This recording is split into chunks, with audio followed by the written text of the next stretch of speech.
할렐루야. 하나님 아버지와 예수 그리스도로부터 오는 은혜와 평강이 이 시간 여러분 가운데 함께 하시기를 주의 이름으로 축원합니다. 아멘. 오늘은 뜻이 이루어지이다 라는 제목으로 말씀의 은혜 나누겠습니다. 우리는 지난 시간에요, 나라가 임하시오며 라는 그 기도의 의미를 살펴봤습니다.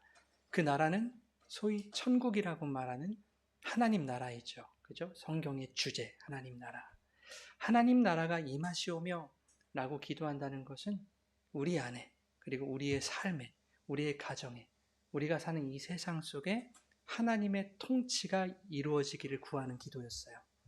어떤 공간을 말하는 것이 아니라, 여러분 조선시대에 왕이 국가였죠. 짐은 곧 국가다 그러잖아요. 로마도 그렇고. 왕의 통치를 받는 자가 그 나라의 백성이었듯이 하나님은 곧 그 나라이시고 그분의 통치를 받는 자가 곧 하나님 나라 백성입니다. 그들을 교회라고 하고 성도라고 얘기해요. 여러분, 한 나라에 왕이 둘일 수 있습니까? 둘일 수 없죠. 최고 권력이 둘이 있으면 어떻게 돼요? 무슨 일이 일어납니까? 싸웁니다. 전쟁이 일어나요. 그래서 누군가 하나는 반드시 죽어야 합니다. 그런데 내가 주인이었던 그 내 나라를 살아가던 어떤 이들이 하나님 나라가 임하시옵소서라고 기도를 했다면, 그것은 내 나라의 주인으로 삼았던 나라는 존재가 반드시 죽어야 할 것과 내 이름과 내 나라가 무너져야 할 것을 환영하겠다는 얘기예요. 그죠? 내가 내 나라 주인으로 살았는데 당신 나라가 임하세요. 당신이 왕이 되세요 하는 거니까 나는 무너져야 되는 거예요. 그러므로 하나님 나라가 임하게 해달라는 기도는 나는 오직 하나님만을 왕으로 모셔서 그분의 통치를 받는 하나님 나라 백성이기를 소망합니다 라는 뜻입니다. 여러분, 우리 개신교가 표방하는 것은 민주주의가 아닙니다. 그렇다고 목사나 일부 중직자들에게 끌려가서도 안 되는 거죠. 단지 우리 교회는 민주적인 교회를 추구하는 거예요. 민주주의는 아니에요. 그러나 중대한 결정을 하거나 일처리를 할 때 내 주장과 의견을 피력하고 설득하듯이 하나님과 교회 관계에서도 하나님께 내 뜻을 주장할 수 있는 것은 아니다 라는 겁니다. 왜? 우리는 하나님을 왕으로 모시고 있는 그분의 통치를 받는 백성이기 때문입니다. 어떻게 백성이 왕 앞에서 자기 뜻을 관철하려 할 수 있겠습니까? 예수 믿는 사람들이 하나님 나라를 어떻게 생각하냐면 신선 노름하는 것으로 그렇게 여기는 경우가 많습니다. 내가 원하는 것들로 가득한 나라, 이 땅에서 내가 가지지 못하는 것들로 풍족한 나라, 항상 풍성한 잔치가 이루어지고 편안하게 놀고 먹는 그런 나라로 천국을 생각하는 경우들이 많더라 하는 거예요. 그것을 뭐라고 하냐면 유토피아라고 해요. 유토피아. 유토피아는 하나님 나라 아닙니다, 여러분. 유토피아라는 말은 무슨 뜻이에요? 아시는 분 계세요? 없는 공간이라는 뜻입니다. 유토피아, 없는 공간. 사람들이 유토피아를 꿈꾸는 것은 그런 곳이 없기 때문에 꿈만 꾸는 거예요. 내가 원하는 것으로 가득한 신선 노름하는 그런 곳은 여러분 없습니다. 예수를 믿는다고 하면서도 있지도 않은 그 유토피아를 꿈꾸는 사람은 하나님 나라를 결코 볼 수 없을 것입니다. 왜? 내가 원하는 그 나라가 가시적으로 눈앞에 나타날 것으로 기대하기 때문에 그래요. 그런데 누가복음 17장에 보니까 하나님의 나라는 눈으로 볼 수 있게 임하는 나라가 아니라고 말씀한단 말이죠. 내가 원하는 것들로 가득한 가시적으로 그런 것이 드러나는 나라가 아니란 말이에요. 그러니까 꿈 깨라는 겁니다. 너희가 원하는 그런 나라 아니다. 또 하나님 나라는 뭐라고 합니까? 여기 있다, 저기 있다 할 수 있는 것이 아니라 하나님 나라는 너희 안에 있다 그런다고요. 하나님 나라가 그리스도로 우리 안에 오셨다, 장막을 치셨다, 거하셨다 그랬잖아요. 요한복음 1장 14절에. 그래서 그 나라 백성들은 그리스도를 통한 하나님의 통치를 받게 되는 겁니다. 하나님의 통치를 받는 자들의 삶에는 내 뜻과 다른 일들이 더 많이 일어나게 될 거예요. 하나님이 내 뜻을 자꾸만 제거해 가실 것이기 때문에. 여러분 주변에 이런 분들이 혹시 없습니까?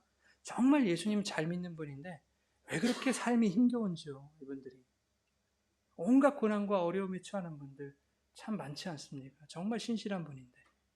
정말 바르게 신앙생활하는 사람들이 건강도 잃고 사업도 무너지고 집안에 막 여러 가지 병구가 일어나고 준비하던 일들이 물거품이 되고 하는 그런 현실적인 어려움들을 겪는 사람들이 우리 주변에 너무 많습니다.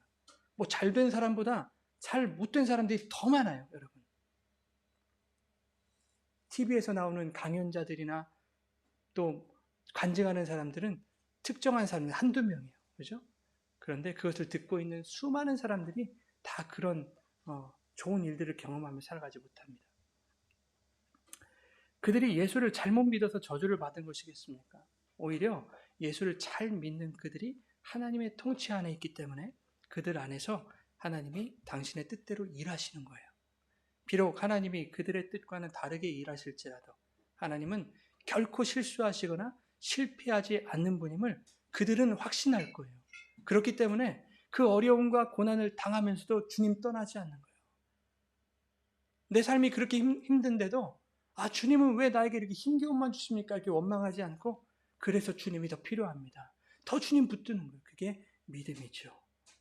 하나님, 내 뜻대로 되지 않아도 하나님의 뜻은 언제나 선하고 의로우시기 때문에 무슨 일이 있어도 나는 당신의 통치 안에 거하면서 내 삶에 행하시는 하나님의 그 온전하신 뜻에 순종하며 살기를 원합니다.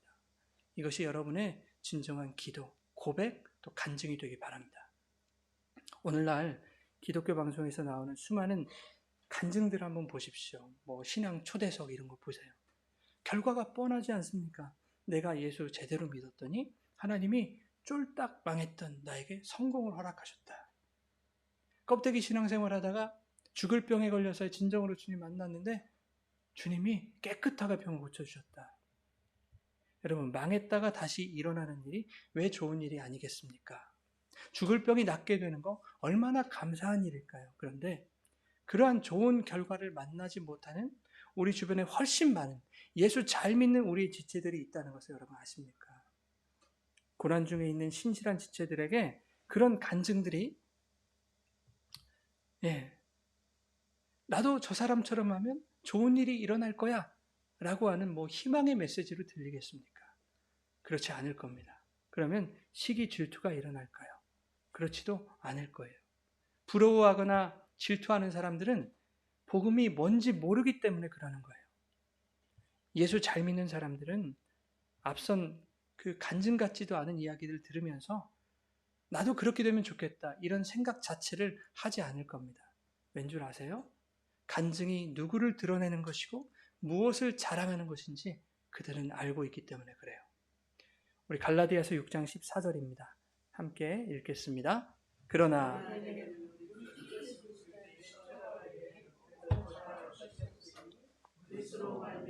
세상이 나를 대하여 십자가에 못 박히고 내가 또한 세상을 대하여 그러하니라. 아멘. 나 같은 죄인을 구원하신 그리스도의 십자가만을 자랑하는 것이 진짜 믿음이다. 간증이라는 것은 극적으로 변화된 내 현실을 자랑하는 것이 아닙니다. 세상이 나를 대하여 십자가에 못 박히고 내가 세상을 대하여 그러하다고 말씀하고 있잖아요. 그리스도의 십자가에서 세상과 나는 피차 상관이 없게 되었다는데 성공하고 병 낫고 자식이 좋은 학교 가고 또 좋은 대학에 들어가고 내가 좋은 직장에 들어가고 이런 것을 간증이라고 자랑하면 안 된다. 오히려 이런 간증이 나와야 되지 않을까 싶어요. 하나님, 나는 하나님의 뜻대로 살다가 사람들을 속이지 못해서 사업이 망했고 재기하려고 부단히 했었지만 길이 열리지 않아서 지금까지 어려운 삶을 살고 있습니다. 그러나 나는 풍부에 처할 줄도 알고 비천에 처할 줄도 아는 일체의 비결을 배웠습니다. 주님이 이 모든 것에서 자유할 수 있는 능력을 내게 주셨습니다. 여러분, 이렇게 고백해야 되지 않을까요? 나는 열심히 신앙생활하다가 죽을 병을 얻었지만 내 안에 사시는 이가 예수 그리스도임을 알기에 하나님께서 나의 죽음도 유익하게 하실 것을 믿습니다. 모든 것이 하나님의 선하신 뜻 안에 있음을 믿습니다. 그런데 대부분 어떻게 기도해요? 하나님, 내 기도하는 것들이 하나님 뜻이 되게 해주세요. 어떻게 보면 이게요, 하나님 뜻대로 기도하는 것처럼 들리잖아요. 잘 들어보세요. 내가 기도하는 것들이 하나님의 뜻이 되게 해주세요. 그렇게 보이죠? 아니에요. 내 소원에 하나님 뜻 맞추라는 얘기예요. 하나님에게 당신이 내 나라의 백성으로 사세요 라고 말하는 것과 같은 것입니다. 여러분, 성도는 하나님의 뜻이 내 생각과 다를지라도 아버지의 뜻대로 이루시기를 기도해야 합니다. 그것을 예수님이 본으로 보여주셨어요. 누가복음 22장 말씀입니다. 같이 한번 읽겠습니다. 이르시되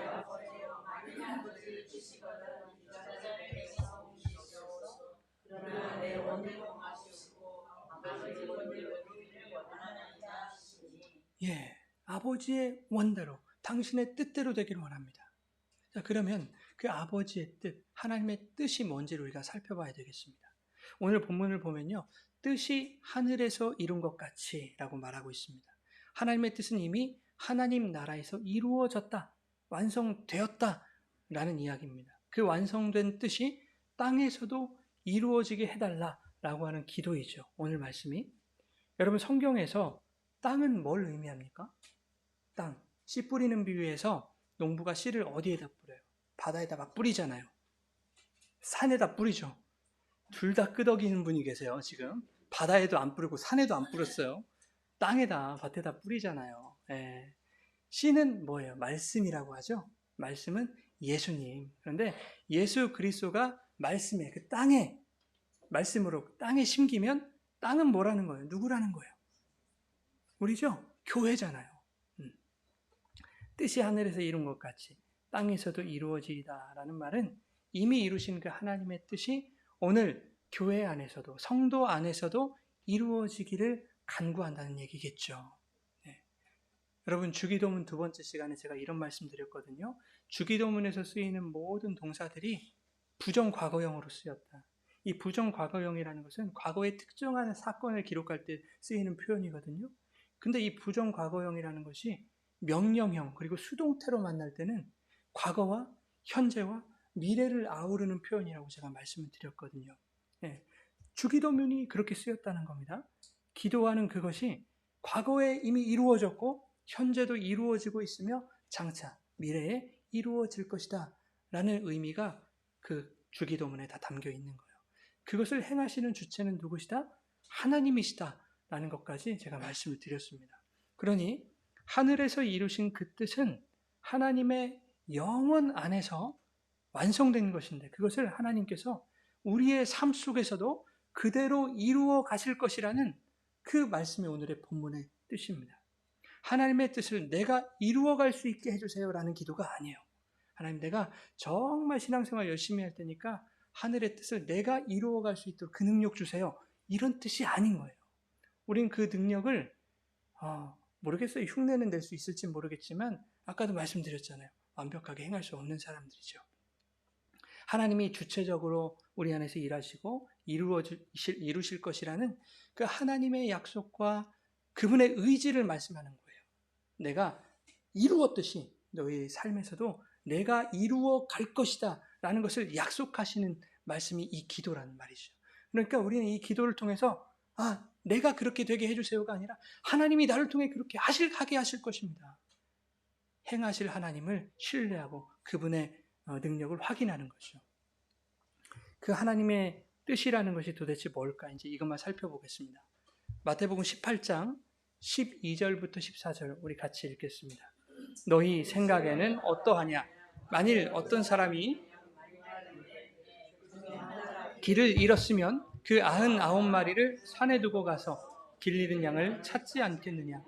진실로 너희에게 이르노니 만일 찾으면 길을 잃지 아니한 99마리보다 이것을 더 기뻐하리라. 이와 같이 이 작은 자 중에 하나라도 잃는 것은 하늘에 계신 너희 아버지의 뜻이 아니니라. 아버지의 뜻이 뭐라는 거예요? 양 한 마리도 잃지 않는 것이죠. 누가복음 15장에 보면 주인이 잃은 양을 찾고 잃은 드라크마리 하나를 찾는 그 이야기가 나온다고요. 여러분, 길 잃은 양이요. 자기 스스로 고생하면서 주인이 있는 곳을 돌아왔잖아요. 그죠? 역시. 주인이 찾아냅니다. 그죠? 잃은 드라크마 하나도 주인이 찾아내요. 잃었던 것을 주인이 찾아내는 이야기가 잃은 양을 찾는 얘기, 드라크마를 찾는 얘기예요. 그런데 이 이야기들에서 주인이 양과 드라크마를 찾고 이웃들을 막 불러요. 잔치를 아주 기뻐가지고 야 내가 잃어버린 거 찾았다 이거죠. 그러면 양을 잃어버린 거를 한 마리를 찾아갖고 왔어요. 잔치를 벌여요. 양 몇 마리를 잡았을까? 한 마리 잡고 찾아가지고 와서 잔치를 해도 한 마리 이상은 잡았을 거 아니에요. 그죠? 무슨 의미가 있냐고요. 이게. 그러니까 그런 양을 말하는 거 아니다. 우린 그렇게 생각해야 되지 않겠어요? 자, 이 이야기들 바로 다음에 무슨 이야기가 딸려옵니까? 집 나간 탕자 얘기. 그죠? 정확히는 잃어버렸던 그 아들들을 찾는 아버지의 이야기입니다. 그러니 이 양도 그렇고요. 드라크마도 아버지가 자식 찾는 이야기를 설명하고 있었던 거예요. 예. 여러분 집 나간 탕자가 거지가 돼서 고생하다가 스스로 깨닫고 아버지 집으로 돌아온 게 아니에요. 거기 스스로 돌이켜 이런 말이 있거든요. 그래서 사람들이 그래 자기가 뉘우치고 돌아왔다 이렇게 생각하지만 그렇지 않아요. 이미 그의 삶에 경험됐던 아버지 집이 그를 부르고 있었던 거예요. 아버지는 둘째 아들이 이제 나올까 저제 나올까 먼 발치에서 항상 지켜보고 있었다고요. 그런데 마을 어귀에 아들이 딱 나타난 거예요. 아들 보자마자 어떻게 해요? 그냥 버선발로 뛰죠. 그리고 아들을 끌어안는다고요. 왜 그랬을까요? 여러분 유대 사회는요. 채통과 체면을 목숨보다 중요시 여겼던 그 사회였어요. 그래서 양반네가 뛰는 일이 없습니다. 근데 아버지가 뛰었다니까요. 아들을 보고. 왜? 율법을 어긴 아들이 사람들에게 돌에 맞아 죽을 수도 있기 때문입니다. 무슨 율법을 어겼어요? 탕자가. 율법에는 그렇잖아요. 아버지가 살아계신데 내 상속분 먼저 달라고 하는 거 돌로 쳐 죽일 수도 있는 그런 중한 범죄였다고요. 그러니까 마을 어귀에 아들이 나타나면 마을 사람들이 돌을 던질 수도 있는 거예요. 그러면 아들 힘으로 아버지 집으로 돌아온 거 아닌 거 맞죠, 여러분? 아버지가 먼 발치에서 그를 찾아내서 그를 향해 달려가서 그를 끌어안아서 그의 생명을 아버지가 찾은 거죠. 예. 여러분 잃은 양 한 마리를 찾은 주인이 뭐라고 했는지 우리 한번 보시죠. 누가복음 15장 6절 7절 시작. 집에 와서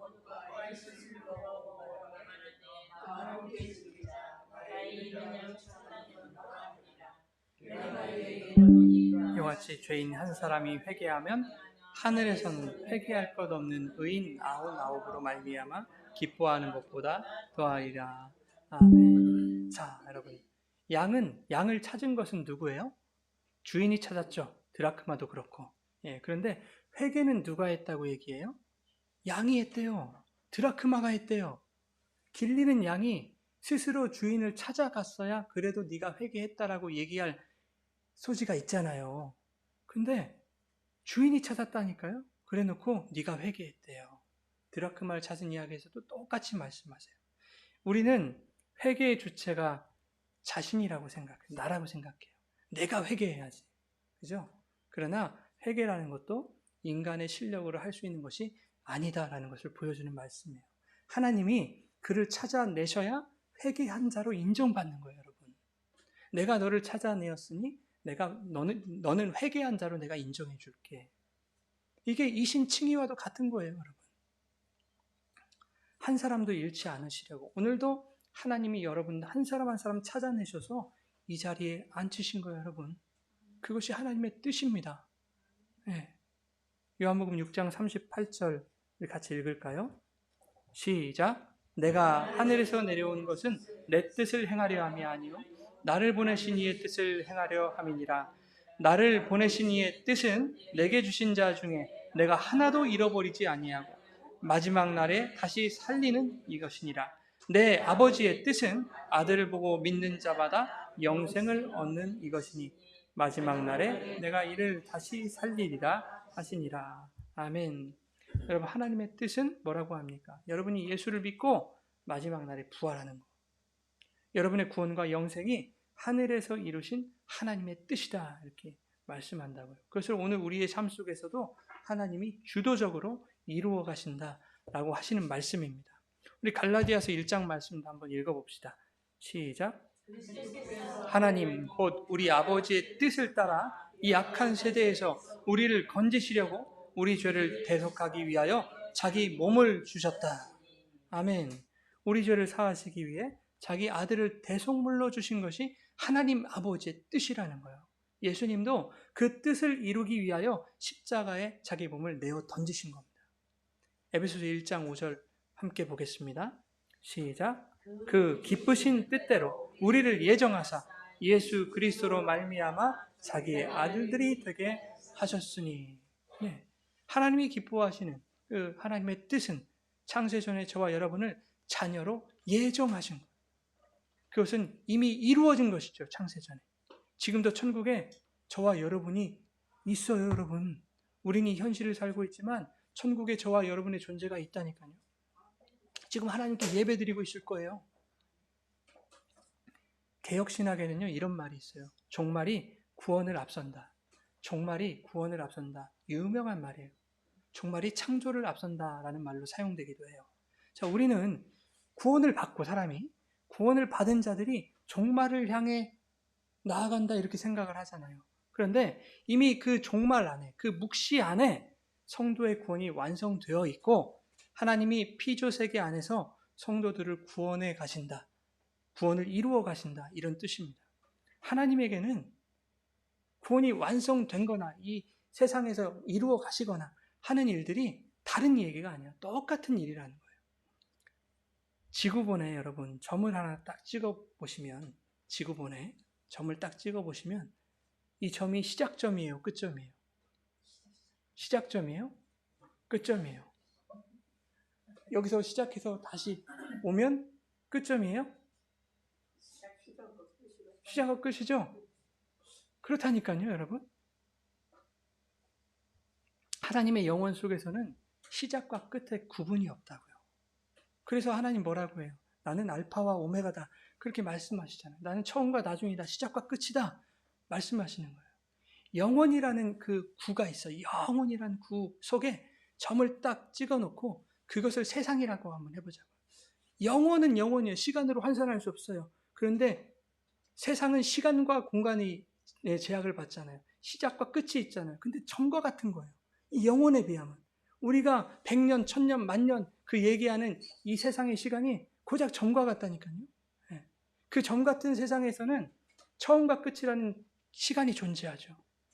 하나님은 그 점 같은 세상 속에서도 당신의 구원을 이루어 가시는데 이미 이 영원이라는 구 안에서 구원을 완성하셨기 때문에 이 영원 안에서 완료하신 그 구원을 영원 안에 있는 그 점 같은 세상의 시간 속에서 이루어 가시는 것이 하나님에게는 가능한 거예요.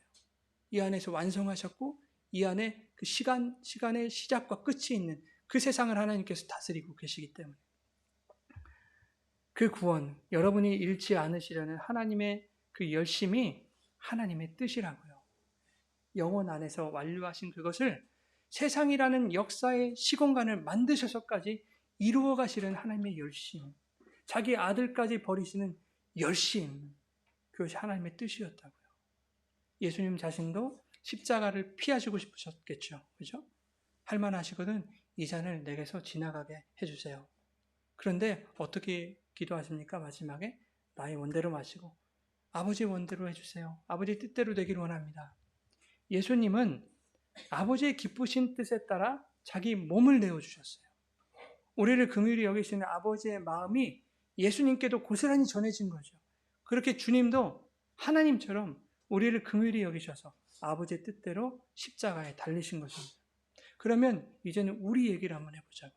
하나님이 당신의 뜻을 우리 안에서 이루어 가시는데 그분의 뜻을 품고 살아가는 우리의 마음속에 예수님이 그러하셨던 것처럼 영혼에 대한 긍휼이 있어야 되지 않겠는가 하는 겁니다. 우리는 다 내 신앙이죠. 나만 잘 믿으면 되고 나만 복 받으면 되고 나만 구원 받으면 되고 그렇죠? 나만 어렵지 않으면 되고 내 문제만 해결되면 좋고 이렇게 개인적인 신앙생활을 하더란 말이에요. 그건 신앙생활도 아니에요. 세상 사람들과 똑같이 사는 거죠. 영혼에 대한 긍휼한 마음이 없어요. 하나님은 그 긍휼한 마음을 나에게 품으시고 하나님의 뜻을 나에게 이루셨는데 구원이라는 뜻을 이루셨는데 예수님도 그 뜻을 따라 우리를 긍휼히 여기시고 자신의 몸을 내어주셨는데 예수님이 아버지의 기쁘신 뜻에 따라 행하셨던 것처럼 우리도 그 뜻에 따라 행하는 모습이 나타나야 하나님이 우리 안에서 당신의 뜻대로 일하시는 것에 대한 증거가 나타났다고 할 수 있지 않겠습니까? 그것이 없다면 그에게서 하나님의 뜻이 이루어지지 않는 것일 수도 있단 말이에요. 그러면 그것은 매우 두려운 이야기잖아요. 하나님이 내 안에서 일하지 않은 것일 수도 있다. 나는 열심히 교회 다니고 찬양하고 예배 드린다고 하는데 내 안에서 긍휼이 나타나지 않는다면, 하나님이 내 안에 당신의 뜻을 이루고 계시지 않는다는 증거일 수도 있잖아요. 얼마나 무서운 얘기예요. 구원과 직결되는 얘기예요. 영혼에 대한 긍휼이 없다면 하나님의 뜻 안에서 사는 사람이라고 할 수 없을 것 같아요. 하나님의 뜻이 이루어진 그 하나님 나라가 너희 안에 있다 그렇게 말씀하시거든요. 그렇죠? 하나님 나라 너희 안에 있다. 너희 안에 있다는 것은 우리 속에 예수님이 들어오셔서 거하는 것을 말씀하기도 하지만 우리 교회 가운데, 여러분의 가정 가운데, 세상 가운데, 이웃 가운데, 우리 회사 동료들 가운데, 그 가운데 들어와 계시다. 우리 안에 들어와 계시다 라고 하는 뜻입니다. 하나님의 뜻이 땅에서도 이루어지는 것은 내 안에서 이루어지는 것이기도 하지만 우리 안에서, 공동체 안에서, 세상 속에서 이루어진다라는 말씀이기도 한 거예요. 이것은 비단 믿지 않는 자들에게 복음 전하라는 그 상투적인 말을 하고 싶은 게 아니에요. 아랫집 아무개 참 사람이 착하고 선한데 예수님 몰라서 참 안타까워. 예수 믿었으면 좋겠어. 그런 마음을 갖는 것이 긍휼히 여기는 것이 아니더란 말이에요, 여러분. 그 마음이 긍휼히 여기는 겁니까? 그건 여러분들이 여러분 마음을 자랑하는 거예요. 여러분 마음을 드러내고 싶은 거예요. 나 이렇게까지 저 사람 생각한다. 예수 믿고 천국 갑시다. 이게 복음 전하는 건 줄 아시죠? 그건 복음이 아니에요, 여러분. 내용도 없는데 그게 무슨 복음입니까? 예수 믿고 천국 갑시다. 예수님이 누군지 알아야 되고 복음이 뭔지를 알려야 되고 구원이 뭔지를 알려야 되죠. 내용도 없는데 그걸 복음이라고 얘기하지 않아요.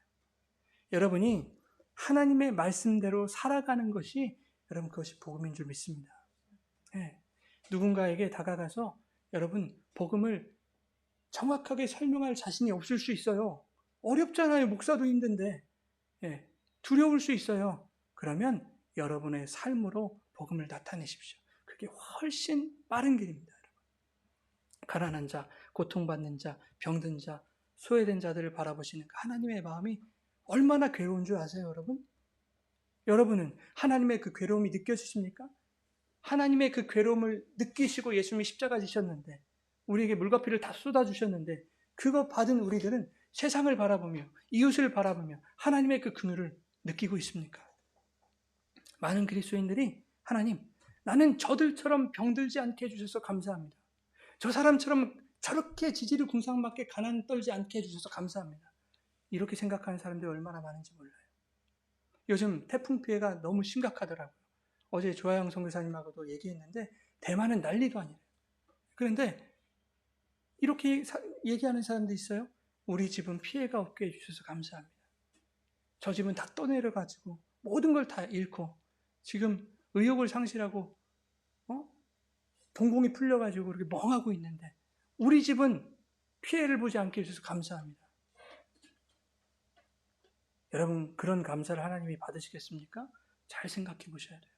하나님은 그 사람들을 보면 마음 아파하실 텐데 하나님의 아픔을 감사하겠다는 얘기 아니에요? 하나님의 뜻을 모르는 자들이죠. 하나님의 뜻대로 살아가기를 포기한 거예요. 사랑하는 여러분, 하나님은 자기 아들을 버리지 않으시고도 우리를 얼마든지 구원하실 수 있는 분이셨어요.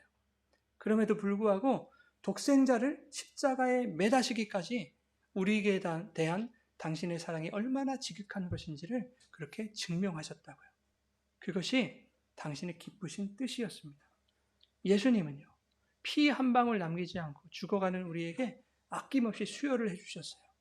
왜? 하나님의 뜻을 이루시기 위해. 하나님 우리를 너무 긍휼히 여기시니까, 너무 사랑하시는데 그대로 놔두면 우리는 죄 가운데 빠져 사망에 이를 것이기 때문에 아들아, 네가 죽어라. 다 흘려줘라. 긍휼히 여겨라. 하나님께서 하늘에서 이루신 뜻을 땅인 우리들에게서 이루어 가실 때 여러분의 가족과 친지, 이웃들의 가난 속에 여러분의 물질이 흘러가게 되길 바랍니다. 소외된 자들, 마음이 상한 자들에게 여러분의 위로와 따뜻한 관심이 쏟아지게 되길 바랍니다. 병든 자들의 손발이 되어서 그들의 어려움을 덜어주시기 바랍니다. 우는 자와 함께 울고 즐거워하는 자들과 함께 즐거워하시기 바랍니다. 무엇보다 그들이 예수 그리스도를 영접할 수 있도록 신앙의 길로 인도하고 그들을 위해 끊임없이 기도하시기 바랍니다. 주님이 발버둥 치는 이른 양을 찾아서 어깨에 들쳐매고 함께 우리로 돌아오셨던 것처럼 힘겨운 우리의 이웃들을 우리의 어깨에 짊어지고 발버둥 치는 그들의 삶에 끝까지 우리가 함께할 때 아버지의 기쁘신 뜻이 나와 우리를 통해서 아름답게 드러나게 되기를 예수님의 이름으로 축원합니다.